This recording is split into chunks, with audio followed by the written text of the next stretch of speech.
प्यारे साथियों नमस्कार। कैसे हैं आप सभी लोग? आशा करता हूं बहुत अच्छे होंगे। शानदार, स्वस्थ, जबरदस्त, जिंदाबाद और बहुत अच्छी तरीके से आपकी पढ़ाई चल रही होगी। तो एक बार सभी प्यारे वीर जल्दी जल्दी से आ जाओ क्लास में। सभी प्यारे साथियों के लिए वेरी वेरी गुड मॉर्निंग, सुप्रभात, राम राम, जय श्री राम। मेरे प्यारे वीर, बहुत शानदार तरीके से हमने आज का सेशन रखा हुआ है। मैं कल जितना मैंने पढ़ाया था उसको एक बार रिवाइज कराऊंगा। पहले लगभग 2-4 मिनट में हम उसे रिवाइज करेंगे और फिर हम सीधे आगे बढ़ जाएंगे। ठीक है ना? रिवीजन इसलिए जरूरी है कि कुछ लोगों को समझ में ही नहीं आया और कुछ लोग ऐसे होंगे जो कल की क्लास नहीं देखी होगी और आज आए होंगे। तो सबसे पहले तो मैं यही बोलूंगा, अगर आप इस क्लास को देखने जा रहे हैं मेरे प्यारे दोस्त और कल की क्लास आपने नहीं देखी है, तो मेरे प्यारे गुड्डा पहले कल की क्लास करो प्लीज, तब आज की क्लास करना। नहीं तो फिर आज की क्लास समझ में नहीं आएगी, फिर फायदा ही क्या है। प्लीज पहले कल की क्लास करेंगे, उसके बाद आज की क्लास पर आएंगे। ठीक है? तो एक बार बढ़िया तरीके से सभी प्यारे साथी आ जाओ और आज के सेशन में मैं आप लोगों को जितने भी क्वेश्चन कराने की कोशिश करूंगा वो सारे क्वेश्चन मैं ट्रिक से भी बताऊंगा और डायग्राम से भी बताऊंगा। मेरे प्यारे दोस्त, 150 मेथड इसलिए जरूरी है क्योंकि बहुत सारे क्वेश्चन ऐसे होते हैं जो क्वेश्चन हम लोग कर नहीं पाते हैं डायग्राम से, क्योंकि कई बार एक क्वेश्चन के कई कई डायग्राम बन जाते हैं, कई कई डायग्राम। तो समझ में आना चाहिए हमको 150 का मेथड भी। और अगर हमने अपने मन से ही ये चीज सोची पहले से ही, ऐसे होता है जब हमें टीचर पढ़ाते थे 150 से तो हमें डायग्राम अच्छा लगता था, हमें लगता था हम 150 क्यों सीखे, हम तो डायग्राम से ही कर लेते हैं। लेकिन लास्ट में पता चला कि ओ यार, बहुत सारे बच्चे तो ऐसे हैं, बहुत सारे क्वेश्चन ऐसे हैं जो डायग्राम से हो ही नहीं पा रहे। तब पता चला कि यार एक बार मैं उस टाइम पर सर की बात मान लेता और उसे 150 को सीख लेता तो ज्यादा बढ़िया रहता। गुड्डा, वही बात आज आपके साथ हो रही होगी। ये वास्तविकता है कि मेथड हमको जो अच्छा लग जाता है ना एक बार, वो वास्तव में हमको अच्छा लगता है। मैं आप लोगों को 150 को खूब कह लूं कि भाई, लेकिन अगर तुमने अपने मन में ये बिठा रखी होगी ना कि मुझे डायग्राम के अलावा कुछ सीखना ही नहीं है, तो आप डायग्राम से ही करोगे, ये निश्चित है। मेरे प्यारे दोस्त, मैं फिर भी यही कह रहा हूं कि ठीक है, आप डायग्राम से करोगे, बहुत अच्छी बात है। फिर भी अगर कभी जिंदगी में ऐसे सवाल में फंस जाएं जहां डायग्राम काम ना कर रहा हो, डायग्राम से पॉसिबिलिटी ना आ रही हो, तो मेरे दोस्त प्लीज आपको वो चीज भी आनी चाहिए। इस वजह से कह रहा हूं। तो एक बार थम्स अप करो, सीखने की कोशिश करोगे ना? सीखने की कोशिश तो करोगे ना? मैं ध्यान से समझ जाता हूं, ये मैं आपको कल बता रहा था। कल मैंने आपको ये चीजें यहां पर इस तरीके से सिखाई थी, एक बार ध्यान से समझने की कोशिश करना। ये कल का थोड़ा सा मेथड था जो मैंने आपको पढ़ाया था। मैंने आप लोगों से दो चीजें बोली थी मेरे प्यारे वीर। मैंने कहा था कि जो स्लॉग्स होता है, जो स्लॉग्स होता है, ध्यान से समझना। मैंने आपसे कहा था कि जो स्लॉग्स होता है अर्थात कथन निष्कर्ष, स्लॉग्स में हमारे पास एक तो कथन बन जाता है और निष्कर्ष। दुनिया का हर बच्चा ये बात जानता होगा कि सवाल में कथन दिए जामे और निष्कर्ष दिए जामे, ये बात ही तो हम जानते हैं। अब देखो, जो कथन दिए जामे ना बेटा, हम सभी लोग ये बात अच्छी तरह से जाने। कभी तो ऐसे बोल दे है कि सभी ए बी है, कभी ऐसे बोल दे कोई ए बी नहीं है, कभी ऐसे बोल दे कुछ ए बी है, कुछ ए बी नहीं है, कभी कभी ऐसे बोल देता है। ये मैंने ए और बी तो बस प्रैक्टिकली समझाने के लिए बोली है। बाकी तो हमें पता है कि वो तो ऐसे करके बोलता है कि सभी रसगुल्ला सेब हैं, है ना? कुछ भी बोल, दुनिया की कोई भी चीज बोल सकता है। सभी पेन मेज हैं, कोई मेज पतंग नहीं है, कोई आदमी हीरो नहीं है, कुछ हीरो जीरो नहीं है, ऐसे करके वो कुछ भी बोल सकता है। इन चार चीजों पे ही पूरा केस बनता है, ये हम लोग प्रॉपर तरीके से जानते हैं। अब सुनो ध्यान से।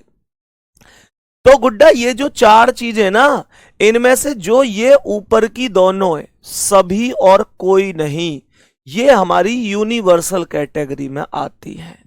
कहने का मतलब है कि अगर यूनिवर्सल होगा तो उसमें सभी आ रहा होगा या कोई नहीं आ रहा होगा। इंग्लिश वाले ध्यान दो, या तो ऑल आएगा या नो आएगा। कहने का मतलब है अगर कोई कथन या निष्कर्ष ऐसे समझो, अगर सभी आ गया, जैसे उसने बोला सभी पतंग मेज हैं, तो इसका मतलब है ये यूनिवर्सल बात है, सार्वभौमिक का हिस्सा है। इसका सार्वभौमिक और पार्टिकुलर का कोई ज्यादा विशेष खेल ना है, बस इसका खेल जब काम आए करे जब हम वैल्यू है 100 और 50 देते हैं। ध्यान से सुनना, तो कैसे देते हैं, और अगर मान के चलो कुछ आ रहा है कि कुछ सेब मेज हैं या कुछ पेन पतंग हैं, तो ये गैर सार्वभौमिक यानी पार्टिकुलर का हिस्सा है। और बोले कुछ मेज पतंग नहीं है, कुछ नहीं बोल रहा है, तो भी ये गैर सार्वभौमिक का हिस्सा है। ये बात मैंने तुम्हें कल खूब अच्छी तरह से समझाई। अब सुनो ध्यान से मेरे प्यारे वीर, जब हमने तुम्हें इतनी सी कहानी बढ़िया तरह से समझा दी, तो मैंने तुमसे ये कहा था जैसे कि जो पहले वाला होता है वो तो यूनिवर्सल होता है, दूसरा वाला मतलब पहले वाला होता है वो कर्ता होता है यानी सब्जेक्ट, दूसरा वाला कर्म होता है। जैसे मैं एक चीज बोलूं कि सभी पेन पतंग हैं, ध्यान से समझना, हमसे कह रहा है सभी पेन पतंग हैं। अब मुझे यहां पे देखना है, तो पहले कौन आया, पेन, पहले कौन आया है, पेन, पेन क्या होगा, पहले वाला यानी कि कर्ता, और पतंग क्या होगा, पतंग होगा कर्म। अब मान के चलो मुझे पतंग और पेन को 100 और 50 की वैल्यू देनी है, तो जैसे मान के चलो मुझे पेन को वैल्यू देनी है 100 या 50 की, तो मैं कैसे दूंगा, मैं देखूंगा कि यार ये पहले वाला करता हो गए, तो हमेशा ध्यान रखो पेन की वैल्यू हम इस आधार पर देंगे कि ये यूनिवर्सल सेंटेंस है या पार्टिकुलर है, यूनिवर्सल है या पार्टिकुलर है। बेटा यूनिवर्सल और पार्टिकुलर की कैसे पता चलेगी, ये तो सीधी सी बात है जी। अगर सवाल के अंदर सभी आ जाए या कोई नहीं आ जाए तो यूनिवर्सल है, और अगर कुछ आ जाए या कुछ नहीं आ जाए तो पार्टिकुलर है। और इसमें क्या आई है, सभी आई है, तो बच्चे ये कैसा है, ये यूनिवर्सल है। माइंड में तुरंत आना चाहिए कि ये यूनिवर्सल है क्योंकि इसमें सभी आया है ना। और यूनिवर्सल में वैल्यू कितनी हो रहा है, पहले वाले की 100, तो पेन की वैल्यू 100 हो गई, पेन की वैल्यू कितनी हो गई, 100 हो गई। सबसे पहला स्टेप यही है कि हमें वैल्यू देनी आनी चाहिए कि कब वैल्यू 100 होगी, कब वैल्यू 50 होगी। मेरे प्यारे वीर ये क्या है, पतंग। अब पतंग दूसरा वाला है, तो दूसरा वाला क्या होता है, कर्म होता है। इसे यूं देखे करें कि ये सेंटेंस पॉजिटिव है या नेगेटिव है, दूसरे वाले पे यूनिवर्सल और पार्टिकुलर को कोई फर्क ना पड़े कर है, इसे बस यूं देखे करें कि ये पॉजिटिव है या नेगेटिव है। तो तुम बताओ ये पॉजिटिव है कि नेगेटिव है, सभी पेन पतंग हैं, ये पॉजिटिव है जी। नेगेटिव हो तो इसमें कहीं ना कहीं नेगेटिव जैसी बात भी तो लिखी होती, नहीं वगैरह कहीं आते कि ना आते, कुछ ना रही जी हमें तो हम क्या बोलेंगे, ये पॉजिटिव है। और पॉजिटिव मतलब सकारात्मक, तो पॉजिटिव की वैल्यू कितनी है, 50, तो जो पतंग की वैल्यू बनेगी वो 50 बनेगी। ऐसे करके बस इनका खेल सार्वभौमिक और गैर सार्वभौमिक का ऐसा है जो हम लोगों को बस यूं पता चला देता है कि ये वैल्यू 100 जाएगी या ये वैल्यू 50 जाएगी। दूसरी बात मैं फिर से कह रहा हूं, अगर आप में से कोई भी साथी ऐसे हैं जिन्होंने पहले कल की क्लास नहीं की है, क्योंकि स्लॉग्स का एक जो पार्ट है मैंने कल करवा दिया है और आज दूसरे पार्ट पे आए, तो मैं फिर से कह रहा हूं गुड्डा ध्यान रखियो, पहले पार्ट कर लियो तब आज की क्लास में देखियो। अगर तुमने कल की क्लास ना करी और आज की क्लास देख रहे हो तो मैं खुल के कह रहा हूं तुम अपना टाइम बिगाड़ रहे हो। तो पहली क्लास पहले कल वाली करो, फिर आज की क्लास पे यो तुरंत स्किप करके तुरंत रोक दो, या क्लास है कि यहीं पहले कल की क्लास है कर लो। चलो अब हमारी समझ में इतनी चीज आ गई कि ये क्या मामला है, 150 कैसे दी जाती है, ये हमने कल भी सिखाया था। अब गौर से समझना मेरे प्यारे वीर, मानकर चलो अब तुम ऐसे समझो कि अब मैंने तुमसे ये कही कि जो कथन होता है वो हमारी आमदनी होती है और निष्कर्ष हमारा खर्चा होता है। हम अपने जीवन में मान के चलो मैं किसी दिन 100 रुपए कमाऊं, किसी चीज की वैल्यू कथन में 100 है, किसी चीज की वैल्यू कथन में 100 है और निष्कर्ष में भी उस चीज की वैल्यू 100 है, तो मेरे प्यारे वीर 100 कमाए 100 खर्च कर दिए तो ये सही है, कोई दिक्कत थोड़ी है। 100 कमा रहा हूं 100 खर्च कर रहा हूं तो दिक्कत कहां आ रही है। मानकर चलो गुड्डा मैंने 50 कमाए और 50 खर्च कर दिए तो ये भी क्या है, ये भी सही बात है। 50 कमा रहा हूं 50 खर्च कर रहा हूं, कोई दिक्कत नहीं है। मानकर चलो 100 कमाए, मैंने 100 कमाए और 50 खर्च कर दिए तो ये भी सही है। भाई ज्यादा कमा रहा हूं कम खर्च कर रहा हूं तो कोई दिक्कत थोड़ा ही है। लेकिन अगर मैंने 50 कमाए अर्थात किसी चीज की वैल्यू कथन में 50 है और उसी चीज की वैल्यू निष्कर्ष में चली गई 100, तो मेरे प्यारे वीर मैं बोलूंगा गलत है, गलत है, गलत है, गलत है। सही है, आगे बढ़े। अब ध्यान से समझना। तो मेरे प्यारे वीर मैंने तुम्हें एक बात और बताई कि एक स्टेप ध्यान रखना है कि यदि कथन सकारात्मक है तो निष्कर्ष भी सकारात्मक होगा और यदि कथन नकारात्मक है तो निष्कर्ष भी नकारात्मक होगा। अब गौर से समझते हुए चलना, मैं एक एक करके कुछ क्वेश्चन डिस्कस करवाऊंगा आपको, मुझे आंसर बताने। सबसे पहले हम यहां पर एक कथन लिखते हैं, ध्यान से सुनना। क्वेश्चन हमारे पास आएंगे, परेशान मत हो। देखो मेरे पास प्रीवियस ईयर के बहुत सारे क्वेश्चन हैं, इन क्वेश्चनों को बहुत ही बढ़िया तरीके से मैं आपको करवा सकता हूं, लेकिन आपका इतना सहयोग चाहिए कि हाँ भैया, आपका इतना सहयोग चाहिए कि हाँ पहले बेसिक सीख लेते हैं, बेसिक मजबूत बना लेते हैं, फिर कोई दिक्कत नहीं होगी। सही है, अब ध्यान से समझना। सही है ना। पहली बार जितने लोग 150 से पढ़ रहे हैं अपने भाई पे विश्वास करो, ये बहुत ही बढ़िया चीज है। नहीं तो मैं भी डायरेक्ट आता, सभी ए बी हैं, ए के ऊपर बी लगा देता, कुछ भी सी है कर देता। वास्तव में डायग्राम और भी ज्यादा आसान है, लेकिन डायग्राम से हर एक क्वेश्चन नहीं होता गुड्डा। 10% क्वेश्चन में ऐसे मामले फंस जाएं जहां 150 काम आता है। और इसका जीता जागता उदाहरण है कि अभी जो यूपी SSSC पैट का पेपर हुआ था बाबू, एक बार चेक कर लेना जाके, पैट में 2 क्वेश्चन पूछे गए स्लॉग्स के और दोनों ऐसे क्वेश्चन है कि अच्छे अच्छे रीजनिंग गुरु है नचा दें अगर आदमी डायग्राम से करे तो, और 150 से करे तो चुटकियों के क्वेश्चन थे, ऐसे समझो। सही है।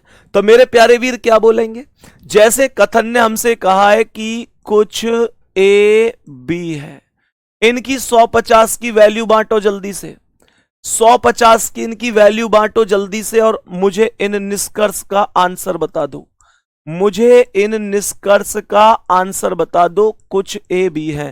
पहला निष्कर्ष यहां पे लिखता है कि कुछ बी ए है, पहला निष्कर्ष है कुछ बी ए है।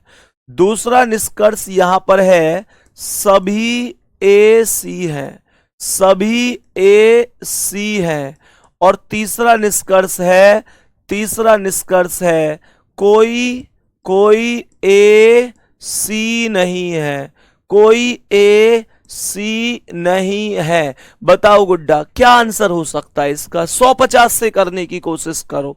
मुझे ये बताओ, कथन में पहले ए को और बी को मुझे 150 देना है, तो जो पहले आता है वो ए, वो क्या होता है, सब्जेक्ट अर्थात कर्ता। क्या चेक करूंगा, मैं ए को 150 वैल्यू देना चाहता हूं। पहले वाले को जब 150 दोगे तो यूं चेक करोगे कि ये यूनिवर्सल है कि पार्टिकुलर है। यूनिवर्सल है कैसे पता चलेगी, या तो उसमें सभी आ रहा होगा। यूनिवर्सल में कैसे पता चलेगी, यूनिवर्सल है या तो सभी आ रहा होगा या कोई नहीं आ रहा होगा।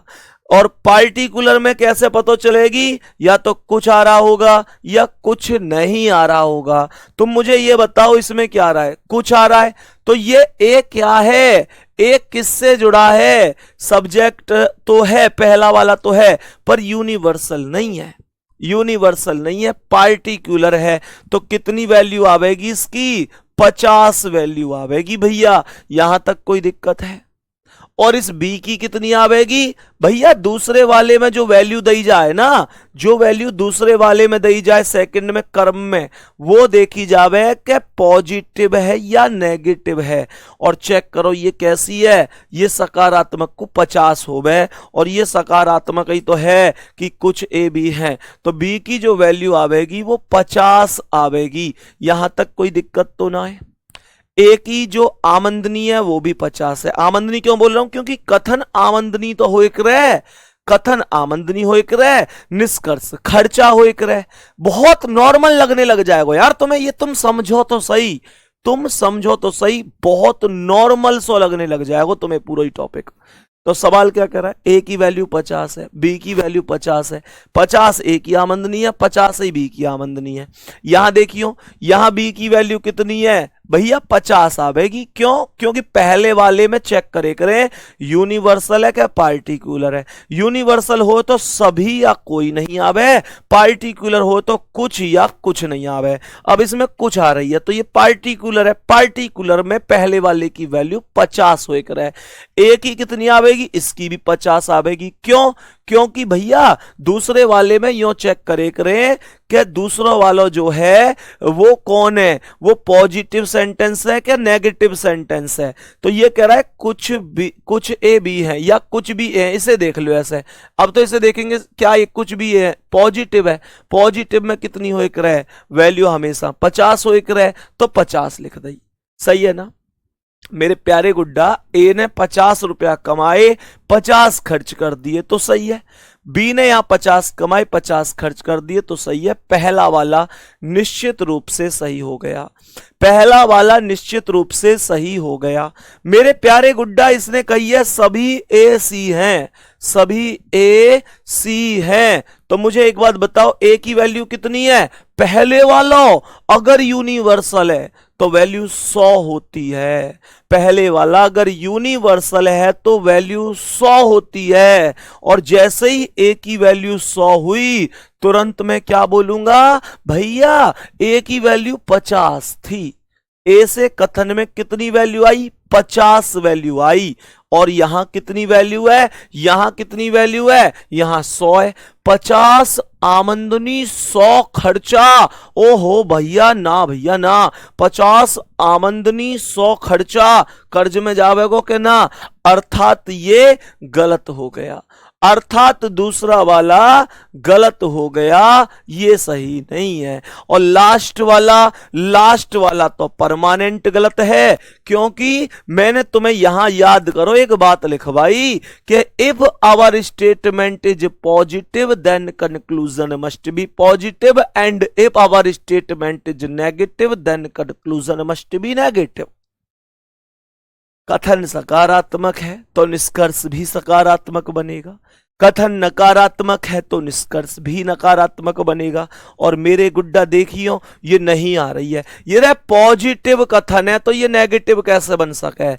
ये बात तो रही 150 की। साथ ही साथ तुमसे मैंने बोल रखी है कि दोनों तरीका बताता हुआ चलूंगा।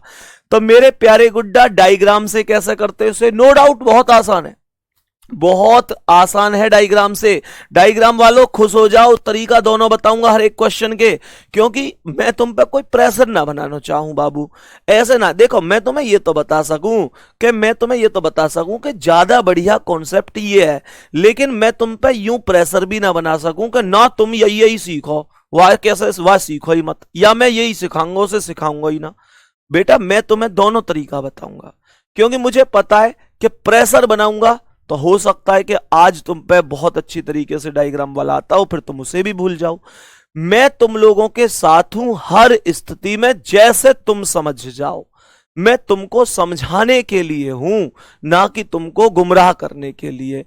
बाबू तुम कहोगे भैया हमें डायग्राम से भी बताओ, मैं डायग्राम से भी बताऊंगा। हालांकि लास्ट में कहूंगा मैं यही बात है कि डायग्राम के अलावा 150 पे जोर दियो दिमाग पे, समझ में आ जाए तो बहुत बढ़िया है, ना आवे तो डायग्राम तो जिंदाबाद है ही, कोशिश करेंगे वहां भी और बढ़िया तरीका से करूं, पर तुम अपने भैया अपने संग पाओगे हर स्थिति में, ये तुमसे प्रॉमिस है।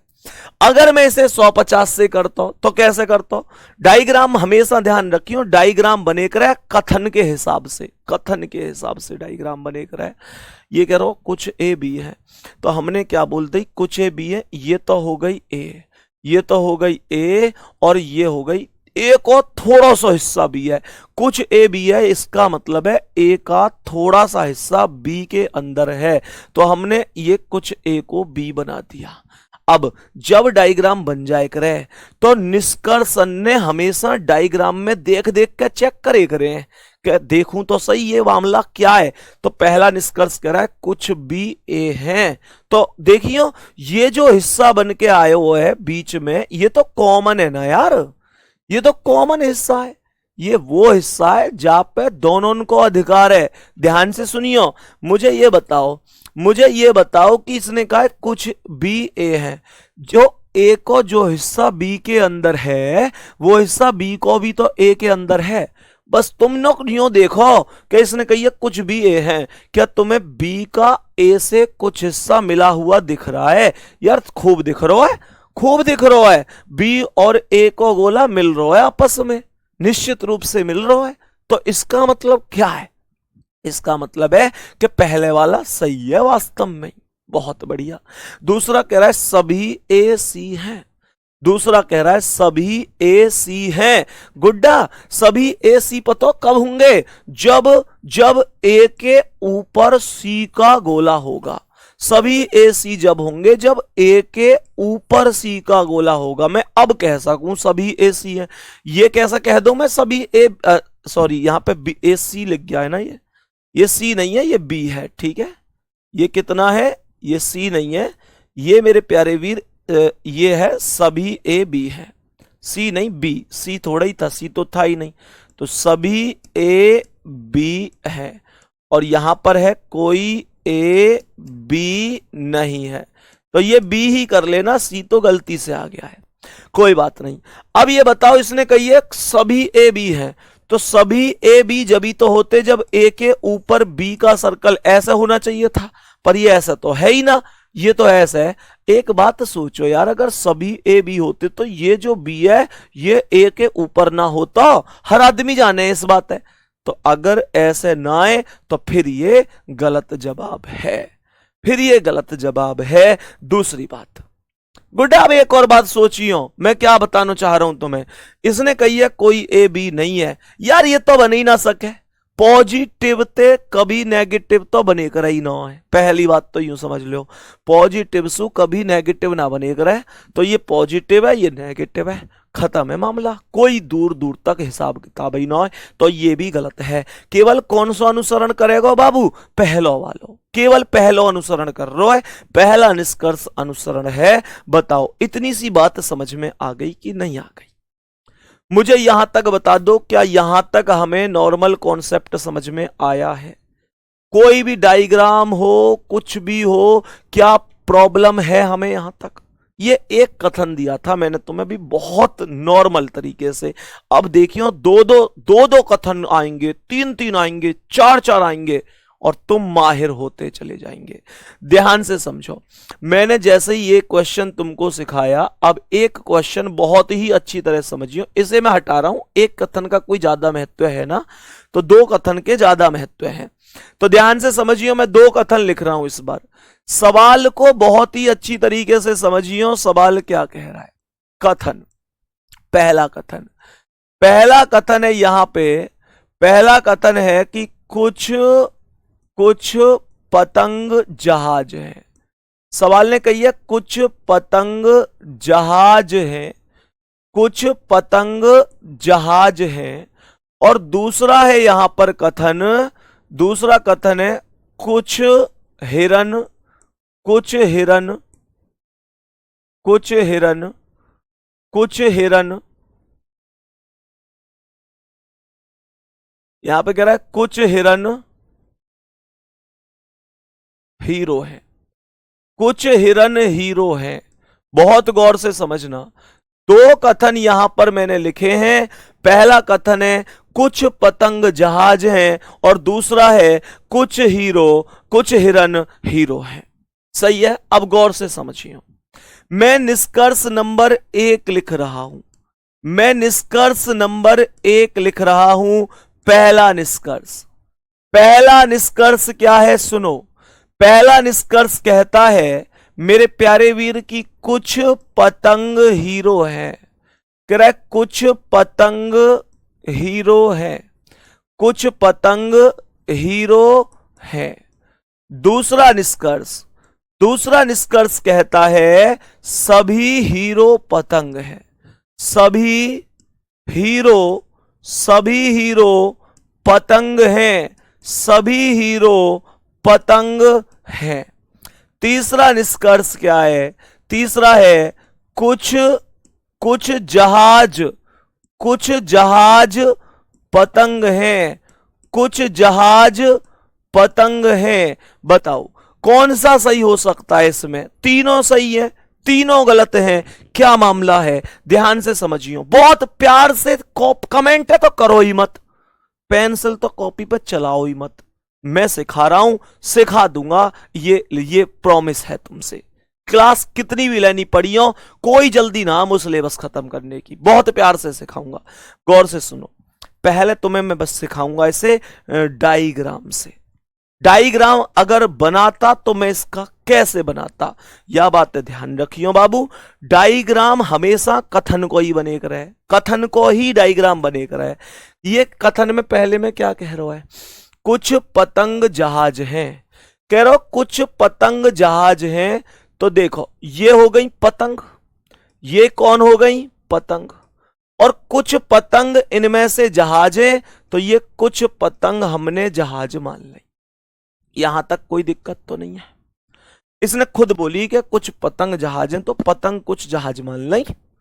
आगे इसने कही कुछ हिरन हीरो हैं, तो हिरन यहां पे लिखो। इसने कही कुछ हिरन हीरो हैं, तो कुछ हिरन को जैसे ये हिरन है तो हमने कही कुछ हिरन हीरो हैं, तो ये कुछ हिरन कौन हो गए? कुछ हिरन हीरो हो गए। यहां तक कोई दिक्कत है? हमने ये डायग्राम बना लिए। अब तुम कहोगे भैया तुमने ये डायग्राम अलग अलग क्यों बनाए? अलग अलग इसलिए बनाए कि कुछ कॉमन है ही ना, कैसे जोड़ सकूं मैं इन्हें? भाई ऊपर पतंग और जहाज आए, नीचे हिरन और हीरो आए, तो सब कुछ खेल ही अलग है। तो पहला निष्कर्ष कह रहा है कि कुछ पतंग हीरो है। चेक करो डायग्राम में देखकर, चेक करो क्या कुछ पतंग तुम्हें हीरो लग रही हैं? तुम्हारा दिल क्या कहे बताओ, क्या ये कुछ पतंग हीरो है? सही है सके? पतंग यहां है और हीरो यहां है। अगर ये कुछ पतंग हीरो होती तो क्या ये दोनों मिली हुई ना होती कुछ हिसाब किताब से? क्या ये गोला आपस में मिले हुए ना होते? ये तो दूर दूर तक ना मिल रहे। तो पहला तो सही है ही नहीं, गलत है। दूसरा है सभी हीरो पतंग हैं। सभी हीरो पतंग हैं। अरे यार, सभी हीरो पतंग होते तो हीरो के ऊपर पतंग ना होती, लेकिन हीरो अलग है पतंग अलग है, तो सभी हीरो पतंग कैसे हो सके? ये भी गलत है। और तीसरा कह रहा हूं कुछ जहाज पतंग हैं। देखियो क्या कुछ जहाज का सर्कल पतंग के सर्कल से मिल रहा है? जहाज ये रही और पतंग ये रही। जहाज तो जहाज को गोला और पतंग को गोला आपस में मिल रहे ना, तो फिर तीसरा निष्कर्ष अनुसरण करता है। यही करेक्ट आंसर हो जाएगा। थर्ड फॉलो, तीसरा निष्कर्ष अनुसरण करता है, ये करेक्ट आंसर होगा। मेरे प्यारे वीर एक बार थम्स अप करके ईमानदारी से बताओ, इतना यहां तक ये क्वेश्चन समझ में आया है कि ना? नॉर्मल क्वेश्चन है। अभी धीरे धीरे तुमको मैं इस टॉपिक के उस लेवल पर पहुंचाऊंगा जहां तुम बैंकिंग के क्वेश्चनों को भी चुटकी बजाते हुए सॉल्व करोगे। यहां तक बताओ कोई दिक्कत आ रही है? अब सुनो, अब तुम लोग कहोगे कि भैया एक बार इसे डायरेक्ट करते तो कैसे करते वो बताओ ना। डायरेक्ट करते तो कैसे कर देते वो भी तो सिखाओ ना। 150 का मेथड क्या होता? गुड्डा सुनो, 150 के मेथड में जैसे नॉर्मल सी चीज समझियो, जैसे यहां पर ये दो कथन है, तो जो हमारा निष्कर्ष है ना, जो हमारा निष्कर्ष है मेरे प्यारे वीर, उसकी दो स्थिति बनेंगी। कितनी स्थिति? दो स्थिति बनेंगी। पहली स्थिति, हमारा निष्कर्ष या तो किसी एक कथन से ही सॉल्व हो रहा होगा, या हमारा निष्कर्ष इन दोनों कथनों को मिलाकर सॉल्व हो रहा होगा। दोनों कथनों को मिलाकर कैसे, और किसी एक कथन से ही कैसे, ये कैसे समझ में आवेगी? मेरे प्यारे वीर एक चीज सुनो, देखो, मान के चलो इसने बोली है यहां निष्कर्ष में कि कुछ पतंग हीरो हैं, तो मुझे एक बात बताओ, क्या ऊपर कोई भी कथन ऐसा है जिसमें पतंग और हीरो दोनों चीज लिख रही हो? क्या ऊपर कोई भी निष्कर्ष ऐसा है जिसमें पतंग और हीरो दोनों लिख रही हो? मेरे प्यारे वीर, अगर पतंग और हीरो किसी भी एक कथन के अंदर लिख रही होंगी तो इसका मतलब मेरा निष्कर्ष उसी कथन से खत्म हो जाएगा। लेकिन अगर मानकर चलो किसी एक से नहीं लिखी हुई है तो मेरे प्यारे साथी फिर दिक्कत है। तो इसने कही है कुछ पतंग हीरो हैं, तो देखो पहले में तो पतंग है और दूसरे में हीरो है। इसका मतलब है कि मुझे पहले वाले निष्कर्ष को सॉल्व करने के लिए पहले कथन और दूसरे कथन दोनों का सहयोग लेना पड़ेगा। पहले और दूसरे से दोनों का सहयोग लेना पड़ेगा, हाँ या ना? मानोगे कि नहीं? इसका मतलब यह है कि ये पहला कथन और दूसरा कथन जोड़ना पड़ेगा, क्योंकि इसमें पतंग और हीरो की डिमांड है। और ऊपर एक भी कथन ऐसा ना है जहां में पतंग और हीरो दोनों आ रही हो। इसमें पतंग आ रही है पर हीरो ना आ रही, इसमें हीरो आ रही है पर पतंग ना आ रही, तो मुझे ये दोनों जोड़ने पड़ेंगे। और जोड़ने की है मेरे प्यारे गुड्डा दो शर्त, जोड़ने की है दो शर्त, ध्यान से समझना। मैंने कहा जोड़ने की दो शर्त हैं। अगर कभी भी दो कथन आपको जोड़ने पड़ रहे हैं तो ऐसे ना है बस मुंह उठाए के यूं ही जोड़ दो। जोड़ने की दो शर्त होती हैं। शर्त नंबर एक होती है कि बचे हुए दोनों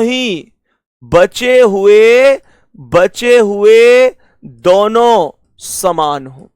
बचे हुए दोनों समान हो, ये पहली शर्त है गुड्डा, कि बचे हुए दोनों समान हो। बचे हुए कौन से? जैसे यहां तुमने पतंग और हीरो लिए निष्कर्ष में, तो तुमने यहां से पतंग ले ली और यहां से हीरो ले ली, तो यहां से पतंग ले ली, यहां से हीरो ले ली, तो बचे हुए जो हैं वो समान होने चाहिए।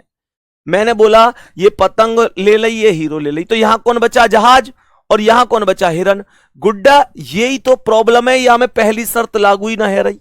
ध्यान से सुनो, पहली शर्त लागू नहीं हो रही है। पहली शर्त कहती है बचे हुए दोनों समान होने चाहिए। और मुझे ये बताओ, ये जहाज है और ये हिरन है, ये जहाज है और ये हिरन है, ये जहाज है और ये हिरन है, ये बचे हुए समान कहां है? समान तो जब होते ना, जब या तो दोनों ही जहाज होते या दोनों ही हिरन होते, तो समान बोलता कि नहीं बोलता? अभी कैसे बोल दूं कि समान है? अभी कोई समानता इनमें नहीं है, कोई भी समानता इनमें नहीं है। अब सुनो दोबारा से, अगर मानकर चलो कि ये बचे हुए समान होते भी, 1% मान लिया कि ये बचे हुए समान होते, मान के चलो कि जब ये पतंग हीरो था तो पतंग और हीरो ले लेते, ये दोनों के दोनों जहाज या दोनों के दोनों हिरन बन जाते। अगर ये दोनों समान होते भी तो मेरे प्यारे साथी दूसरी शर्त ये होती कि बचे हुए में से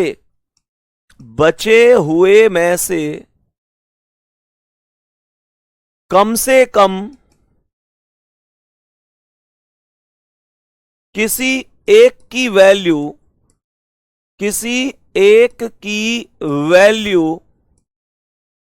100 होनी चाहिए। कितनी होनी चाहिए? किसी एक की जो वैल्यू है वो 100 होनी चाहिए। बचे हुए में से कम किसी एक की वैल्यू 100 होनी चाहिए।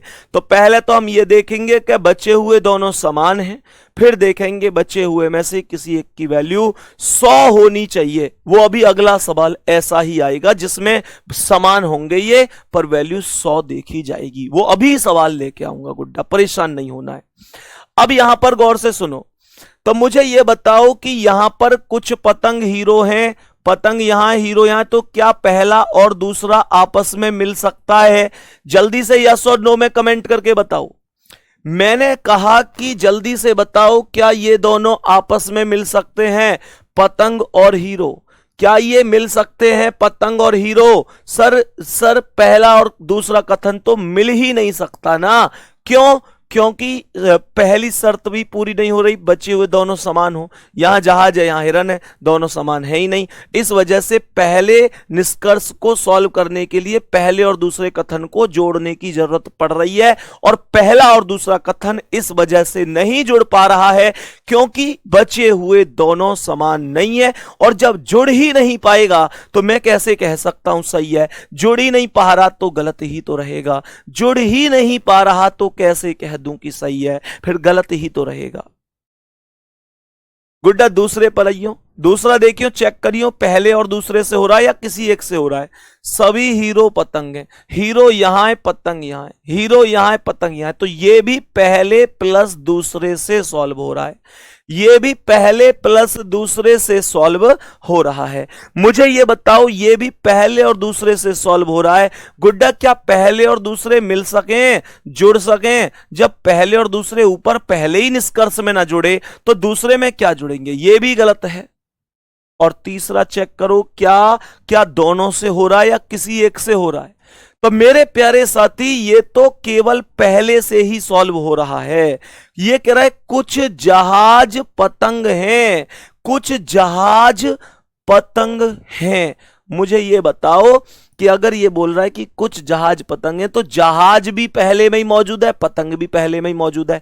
जब जहाज और पतंग दोनों पहले में ही मौजूद हैं, जहाज और पतंग दोनों पहले में ही मौजूद हैं, तो मुझे जोड़ने की जरूरत ही क्या है? ये तो पहले से ही होगा, और नियमन की इस बार जरूरत ही ना है क्योंकि नियम तो दोनों को जोड़ने के लिए हैं। और मेरे प्यारे दोस्त, जहाज और पतंग ये रहे, दोनों के दोनों पहले में आए हैं। तो बस 150 चेक कर लो। यहां पतंग की वैल्यू कितनी है? 50, क्योंकि मेरे प्यारे वीरों मुझे पता है कि यहां पर ये पार्टिकुलर है क्योंकि 50 से जुड़ा हुआ है। और जहाज कितना है? 50, क्योंकि ये कुछ पतंग जहाज है, पॉजिटिव सेंटेंस है। नेगेटिव होता तो दूसरा वाला 100 होता है, नहीं तो पहला वाला, नहीं तो 50 होता है।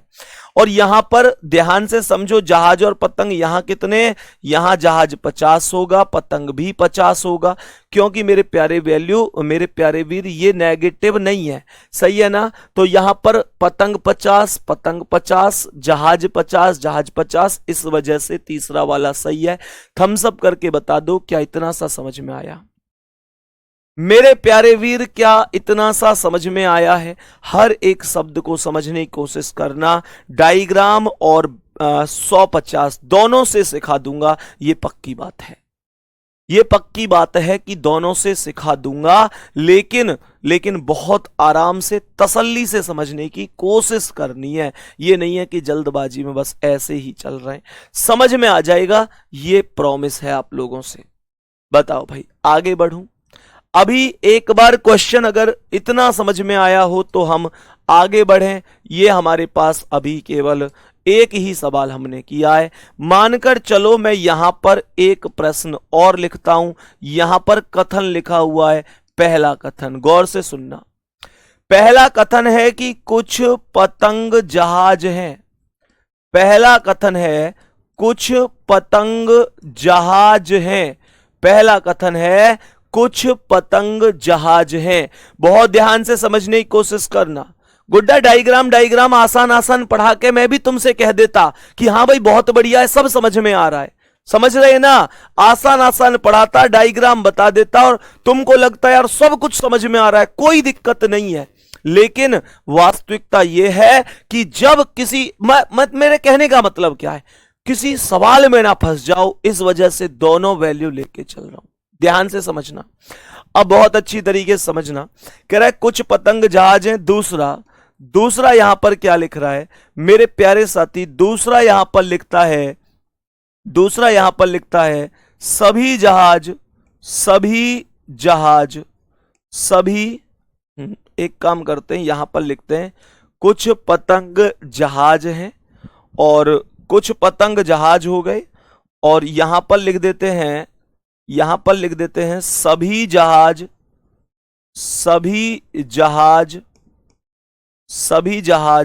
मशीन है, सभी जहाज मशीन है। गौर से समझना मेरे प्यारे वीर, बहुत ही गौर से समझने की कोशिश करना मैं क्या बता रहा हूं। यहां पर 1 मिनट और रुक जाना बस थोड़ा सा। कुछ पतंग जहाज हैं, और यहां पर ऐसे लिखो कि कुछ जहाज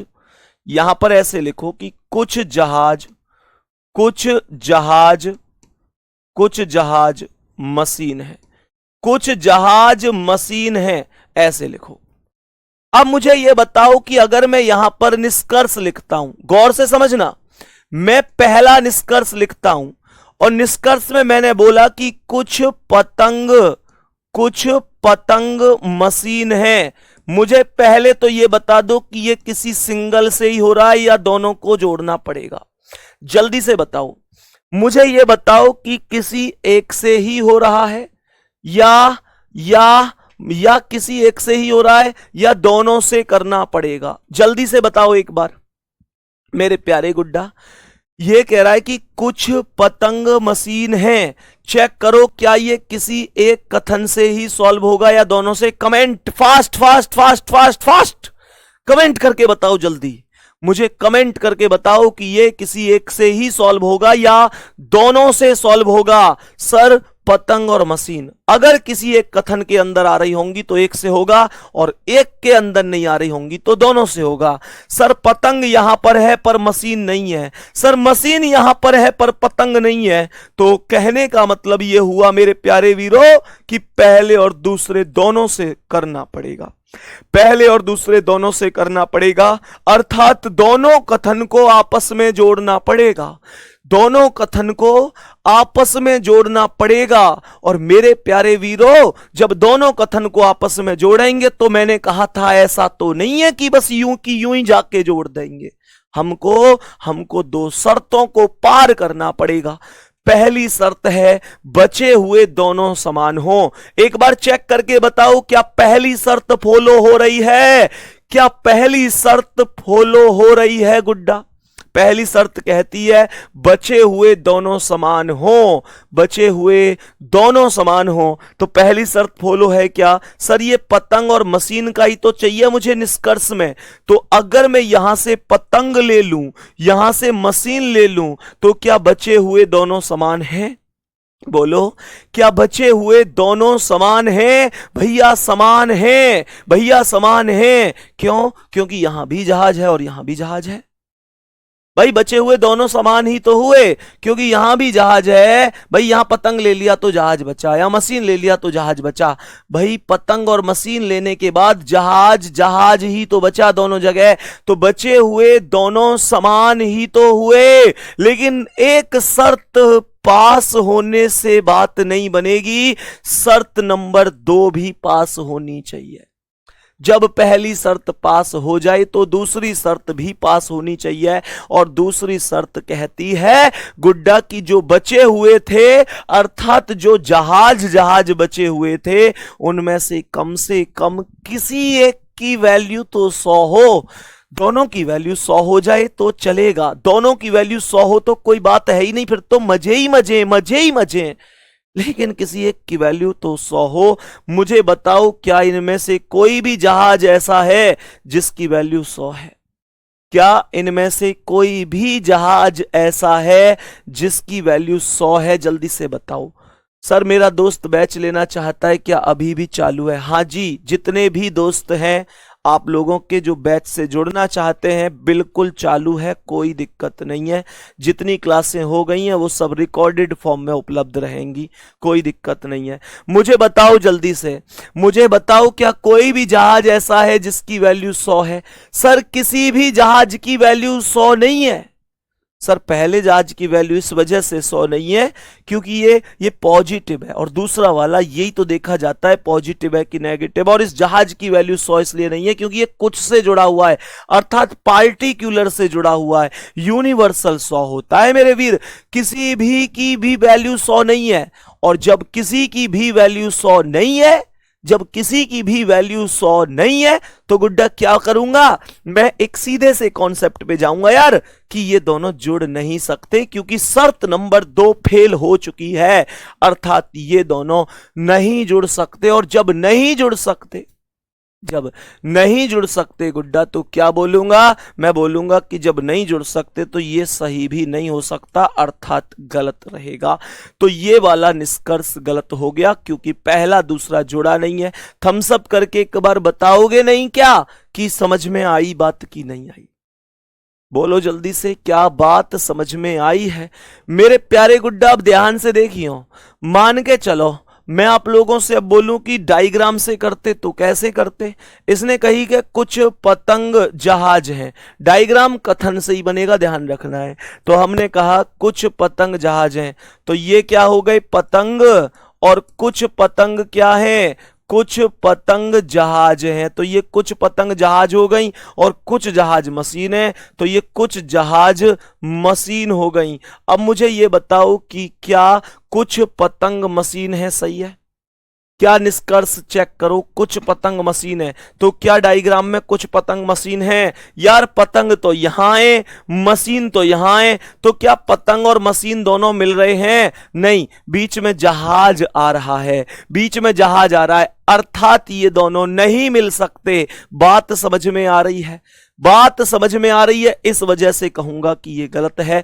मेरे सभी प्यारे वीर समझ गए होंगे। अब नेक्स्ट स्टेप पर चल रहा हूं, बहुत अच्छी तरीके से समझना, बहुत ही शानदार तरीके से समझना कि नेक्स्ट स्टेप क्या है और कैसे आपको समझना है। बढ़िया तरीके से समझना है मेरे प्यारे वीर, बहुत ही शानदार तरीके से आपको समझना है, गौर से समझना है, ध्यान से, ठीक है ना? अब ऐसे समझो कि इस प्रश्न को पहले 1 मिनट के लिए हटा रहा हूं, ठीक है? इस प्रश्न को अभी सॉल्व नहीं करना है, ये प्रश्न अभी हमने हटा दिया है, इसे सॉल्व नहीं करते हैं, सही है ना? ऐसे समझो। अब क्वेश्चन को ध्यान से समझना। मानकर चलो मैंने यहां पर एक कथन लिख दिया, मैंने यहां पर एक कथन लिख दिया, पहला कथन मैंने यहां पर कथन लिख दिया कि मैंने लिख दिया कुछ पतंग जहाज हैं, मैंने लिखा कुछ पतंग जहाज हैं। बहुत गौर से समझने की कोशिश करना, और वास्तविकता तुम्हें दिख रहा होगा, पूरी जान लगा रहा हूं मैं तुमको समझाने के लिए, पूरी जान लगा रहा हूं मेरे प्यारे वीर, समझने की कोशिश करना। क्या कह रहा है? कह रहा है कि कुछ पतंग जहाज हैं। दूसरा यहां पर है कि दूसरा यहां पर है सभी जहाज, सभी जहाज, सभी जहाज, सभी जहाज हीरो हैं, सभी जहाज हिरन है, ऐसे लिख लो, या सभी जहाज हीरो ही लिख लो। सभी जहाज हीरो है, सभी जहाज हीरो हैं। गौर से सुनो, मैंने कहा पहला निष्कर्ष, निष्कर्ष को गौर से सुनना। निष्कर्ष यहां पर क्या है? निष्कर्ष है यहां पर, निष्कर्ष है यहां पर कि कुछ पतंग हीरो है। मुझे बताओ क्या कुछ पतंग हीरो है? जल्दी से बताओ, ये क्या व्यवस्था बन सकती है? सभी प्यारे साथी ध्यान से समझना, हमने यहां पर बोला है कि कुछ पतंग हीरो हैं, मैंने बोला है कि कुछ पतंग हीरो हैं। मेरे प्यारे वीर ध्यान से समझना, मैंने कहा क्या किसी एक से हो सकता है पतंग और हीरो? सर यहां पतंग है पर हीरो नहीं है, सर यहां हीरो है पर पतंग नहीं है। कहने का मतलब हुआ कि दोनों को जोड़ना पड़ेगा। कहने का मतलब हुआ कि दोनों को जोड़ना पड़ेगा, और जब आप इन दोनों को जोड़ोगे तो मेरे प्यारे साथी पहला प्लस दूसरा जोड़ना पड़ रहा है। तो मुझे ये बताओ, ये जहाज है, ये जहाज है। भाई जोड़ने की दो शर्तें हैं। पहली शर्त बताओ जल्दी से, पास है कि नहीं है। पहली शर्त बताओ, पहली शर्त बताओ, पास है कि नहीं है। बचे हुए दोनों समान हो। मुझे ये बताओ मेरे प्यारे वीर, क्या क्या ये बचे हुए दोनों समान हैं? सर ये पतंग और हीरो, पतंग यहां से ले लूं, हीरो यहां से ले लूं, तो क्या बचे हुए समान हैं? सर यहां पर जहाज बचता है, यहां पर जहाज बचता है, अर्थात यूं कहूंगा कि बचे हुए समान ही हैं। लेकिन एक शर्त से व्यवस्था नहीं बनती, शर्त नंबर 2 भी पास होनी चाहिए। शर्त नंबर 2 कहती है बचे हुए में से कम किसी एक की वैल्यू 100 होनी चाहिए। मुझे बताओ क्या दूसरी भी शर्त पास है इसमें? जल्दी बताओ, मुझे बताओ क्या शर्त नंबर 2 पास है इसमें? शर्त नंबर 2 पास है या फेल है? शर्त नंबर 2 क्या है कि बचे हुए जो थे उनमें से कम किसी एक की वैल्यू 100 होनी चाहिए। मेरे प्यारे वीर यहां पर इस जहाज को चेक करो, नीचे वाले को, इसकी वैल्यू 100 ही है। भाई साहब बात बन गई है, बताओ एक बार जल्दी से। मेरे प्यारे दोस्त देख रहे हो, मतलब एक अलग ही लेवल की खुशी सी बन रही, जैसे कि मतलब पता ना कौन सी बात बन गई। देख रहे क्वेश्चन की बात बनते ही, क्योंकि मैंने आपको ये चीजें बताई हैं। एक अलग लेवल पर आपकी कमेंट इस समय चल रही हैं, और आप सभी प्यारे साथियों की कमेंट देखकर लग रहा है कि हर व्यक्ति यहां तक सीख पा रहा है चीजों को। ध्यान से समझना मेरे प्यारे वीर, इसने बोला है कि कुछ पतंग हीरो हैं, तो यहां पर इस जहाज की वैल्यू 100 ही तो है। शर्त नंबर 1 दोनों बचे हुए समान हो, वो भी पास है। शर्त नंबर 2 बचे हुए में से किसी एक की वैल्यू 100 होनी चाहिए, वो भी पास है, क्योंकि इस जहाज के पास सभी लगा हुआ है। और हम सभी मेरे प्यारे वीरों जानते हैं कि जब कभी भी सभी शब्द लगा हुआ है तो इसका अर्थ है कि ये यूनिवर्सल के साथ अटैच है, और यूनिवर्सल के साथ जुड़े हुए में पहली वैल्यू 100 ही होती है। तो इसका मतलब ये हुआ कि यहां पर जहाज से जहाज खत्म हो जाएगा। खत्म करने के लिए दोनों शर्तें थी, ये दोनों अब जुड़ जाएंगे। चेक करो इस पतंग की वैल्यू कितनी है, अब चेक करो। ऐसे नहीं कि जुड़ गए तो डायरेक्ट कह दो कि सही है, नहीं, अभी वो वैल्यू भी तो सही और गलत की पता चलनी चाहिए। यहां पर पतंग कितनी है, यहां पर कुछ बोल रहा है तो पार्टिकुलर से जुड़ा हुआ है, अर्थात 50 होगी। ये जहाज कितना होगा? सर जहाज, कुछ पतंग जहाज है, पॉजिटिव है तो दूसरा वाला पॉजिटिव है तो 50 होता है। ये जहाज 100 है ही, कोई बात नहीं है। हालांकि इस पतंग की तो जरूरत ही नहीं है, वैल्यू की, पतंग की कोई जरूरत ही नहीं है। यहां पर हीरो की वैल्यू बताओ, हीरो की। सर हीरो की भी 50 ही होगी, हीरो की भी 50 ही होगी। गुड्डा हीरो की वैल्यू 50 क्यों हुई? क्योंकि ये कह रहा है सभी जहाज हीरो हैं, तो हीरो है, अर्थात दूसरा वाला कैसे चेक करें, पॉजिटिव है तो 50, नेगेटिव है तो 100। तो यहां पर मेरे प्यारे वीर क्या बोलेंगे? हम लोग बोलेंगे, ध्यान से समझना, ये दोनों वैल्यू 50 हैं, तो यहां पतंग कितनी है? पतंग 50 ही तो होगी, क्योंकि कुछ शब्द से लगा हुआ है। और हीरो की वैल्यू कितनी होगी? हीरो भी 50 होगा मेरे प्यारे वीर, क्योंकि ये पॉजिटिव है, तो इसका मतलब ऊपर पतंग 50, नीचे 50, ऊपर हीरो 50, नीचे 50, तो ये सही हो गया। पहला ये करेक्ट हो गया। बात समझ में आ रही है? सर ये कल थोड़ा बोरिंग लग रहा था, पर आज सब कुछ समझ आ रहा है। मेरे प्यारे वीर, मैं फिर से कह रहा हूं, आप में से कोई भी ऐसा है जो कल की क्लास अभी नहीं की है, तो गुड्डा प्लीज हाथ जोड़ के मैं अपने भाइयों बहनों से कह रहा हूं, प्लीज पहले कल की क्लास जरूर कर लेना, फिर सब समझ में आएगा। डायग्राम कैसे बनाते हैं इसका?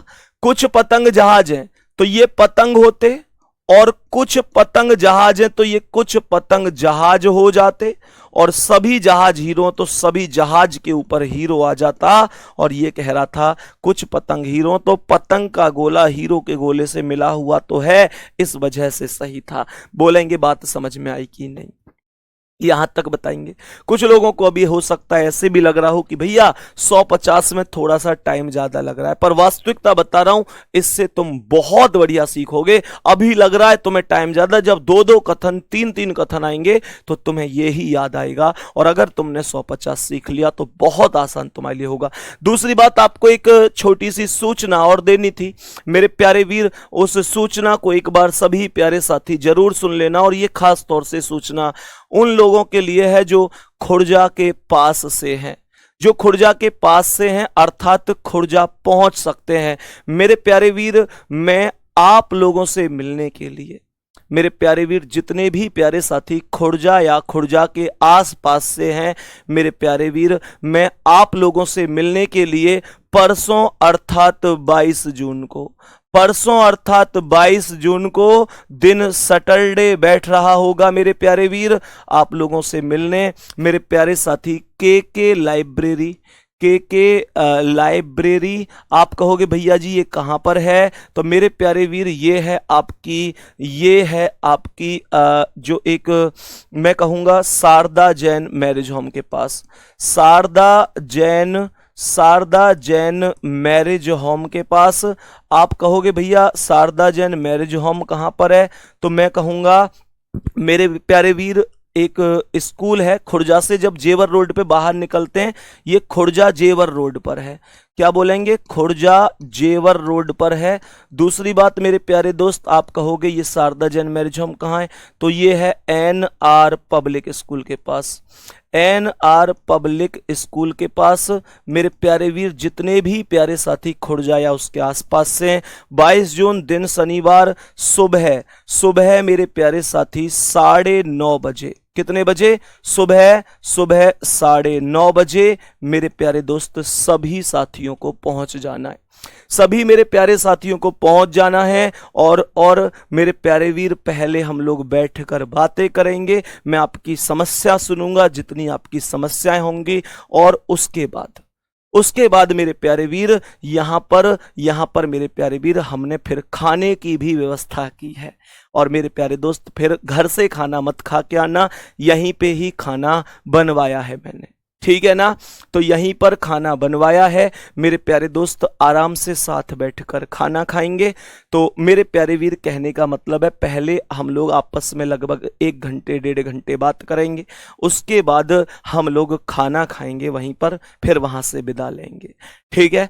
तो मेरे प्यारे दोस्त ध्यान रखना, जितने भी मेरे प्यारे साथी खुर्जा या खुर्जा के आसपास से हैं आराम से पहुंच सकते हैं। ज्यादा दूर से कोई आए तो प्लीज ज्यादा दूर वाले परेशान मत होना मेरे प्यारे वीर, खुर्जा या खुर्जा के आसपास से आना। तो जितने लोग खुर्जा या खुर्जा के आसपास से हैं पहुंच रहे हैं, एक बार थम्स अप जरूर करिएगा कि हाँ भैया हम पहुंच रहे हैं, ठीक है। बाकी खुर्जा के आसपास मैंने फिर से बता देता हूं, 22 जून दिन शनिवार के लाइब्रेरी के पास मेरे प्यारे साथी शारदा जैन, ये खुर्जा जेवर रोड पर है, और marriage home NR public school भी इसी के पास है, सुबह 9:30 बजे, ठीक है मेरे प्यारे दोस्त। हम और आप मिल रहे होंगे, उसके बाद खाना पीना भी वहीं पर कर रहे होंगे, ठीक है। तो मेरे प्यारे दोस्त उम्मीद करता हूं कि आज की क्लास आपको बहुत ही अच्छी तरीके से समझ में आई होगी, सही है। आज की क्लास उम्मीद करता हूं आपको बहुत ही अच्छी तरीके से समझ में आई होगी, और बहुत शानदार तरीके से आपने आज की क्लास को सीखा होगा। और आपसे इतना जरूर कहूंगा कि मेरे प्यारे दोस्त अगर कल की क्लास थोड़ी सी कम समझ में आई है तो प्लीज कल की क्लास को भी एक बार कर लेना, इसके अलावा कल की क्लास को भी एक बार कर लेना। और मेरे प्यारे दोस्त अगर कल की क्लास समझ में आई है तो बहुत बढ़िया है, नहीं आई है तो एक बार अब करना, जरूर समझ में आ जाए, क्योंकि अब आपको बहुत हद तक समझ में आया होगा। फिर कल की क्लास जो होगी अब वो निश्चित रूप से आपको बेहतर समझ में आएगी। दोस्त मिलते हैं अगली क्लास में एक बेहतरीन क्वेश्चनों के साथ, एक बेहतरीन कंटेंट के साथ। मेरे प्यारे वीर फिर से कह रहा हूं, चाहे डायग्राम चाहे 150 जो मेथड तुमको समझ में आएगा वो मैं हमेशा, कहने का मतलब है हर एक स्थिति में आपके साथ हूं। आपको जो भी मेथड समझ में आएगा उस मेथड से मैं आपको समझाऊंगा, क्योंकि सबसे बड़ी चीज है कि तरीके बहुत सारे हैं, बहुत सारे तरीकों से क्वेश्चन होते हैं, पर जो तरीका हमको समझ में आए वो सबसे बढ़िया है। ठीक है, तो गुड्डा मिलते हैं अगली क्लास में, तब तक के लिए धन्यवाद, नमस्कार, जय हिंद, जय भारत।